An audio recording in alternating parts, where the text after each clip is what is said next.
চোখের সামনে এভাবেই আরাফাতের হৃৎপিণ্ডের স্পন্দন দেখা যায়। জন্মগতভাবে এই সমস্যা নিয়ে বেড়ে উঠছে শিশু আরাফাত। তার হৃৎপিণ্ড শরীরের ভেতরে নয়, পুরোপুরি বুকের বাইরে। চিকিৎসা বিজ্ঞানে যাকে বলা হয় ইকটোপিয়া কর্ডিস। এই রোগ এতটাই বিরল যে বিশ্বজুড়ে প্রতি 10 লাখ নবজাতকের মধ্যে মাত্র 5 জনের ক্ষেত্রে এটি দেখা যায়। ভ্রূণের বিকাশের সময় পাঁজরের হাড় সঠিকভাবে গঠিত না হলে এই ভয়ঙ্কর ত্রুটি নিয়ে জন্ম নেয় শিশু। শিশু আরাফাতের অধিকাংশ সময় কাটে হাসপাতালে দৌড়াদৌড়ি করে।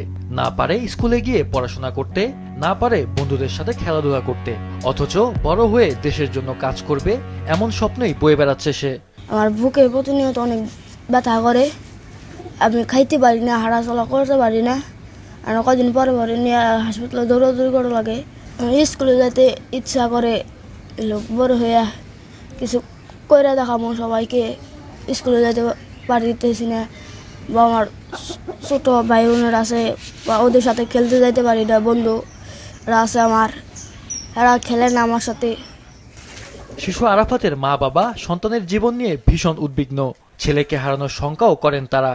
চিকিৎসা করতে মনে করেন ব্যয়বহুল টাকা লাগবে, অনেক টাকা লাগবে, 20-25 লাখ টাকা লাগবে। এই টাকা তো আমাকে দ্বারা সম্ভব না। দেশবাসীর কাছে অনুরোধ, সরকারের কাছে অনুরোধ, সবাই জানি ওর একটু দেখে, ওর সবার একটু সাহায্যের হয়তো বাঁচতে পারবো, দুনিয়ার আলো দেখতে পারবো। নয়তো ওর মৃত্যুর কোনো নিশ্চয়তা নাই, যেই কোনো মুহূর্তে মৃত্যুর গলায় ঢুলে পড়তে পারে। স্বাভাবিক মানুষের মতোই চলতে চায় আরাফাত, কিন্তু বুকের বাইরে থাকা হৃৎপিণ্ডটা যে কোনো সময় প্রাণঘাতী হতে পারে।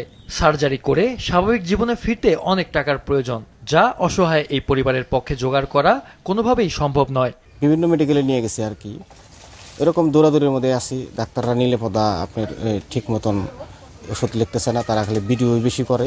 সোরারদি মেডিকেলে নিয়ে গেছিলাম, ওইখানে ভর্তি ছিল। ডাক্তার অনেক টেস্ট করলো, টেক্সো করলো। ওরা আপনার বলল যে আমাদের দেশে ঝুঁকিপূর্ণ এবং দেশের বাইরে নিয়ে চিকিৎসা করলে ভালো হবে, কিন্তু আমরা রিস্ক নিতে চাইতেছি না। একটা গাড়ি চালায় কোনো রকম, এটাকে আর সংসার চলে, ও চিকিৎসাই করা হারে না। তো দেশবাসীর কাছে একটা অনুরোধ করবো, যেই যায় পারেন আপনারা একটু সহযোগিতা করেন, সহযোগিতা হাত বাড়িয়ে দেন, এই ছেলেটার জীবনটা সুন্দর হোক। চিকিৎসকরাও বলছেন অস্ত্রোপচারের মাধ্যমে সুস্থ জীবনে ফিরতে পারবে আরাফাত, তবে তা অত্যন্ত জটিল ও ব্যয়বহুল। দেশে এমন সার্জারি সচরাচর না হওয়ায় বিদেশে নেওয়ার পরামর্শ দিয়েছেন তারা। রাষ্ট্রায়ত্ত হাসপাতালে এবং বেসরকারি অনেক হাসপাতালে সে ওর জন্য অনেক দৌড়াদৌড়ি করা হয়েছিল, কিন্তু তারা একটাই উত্তর দিয়েছে, বাংলাদেশে তার কোনো সুচিকিৎসা হবে না, আপনি ওকে বাহিরে যে কোনো বাইরে নিয়ে ওর সুচিকিৎসা করতে হবে। এই সুবাদে তার বাইরে চিকিৎসা করার মতো তার আর্থিক অবস্থা খুবই নগণ্য।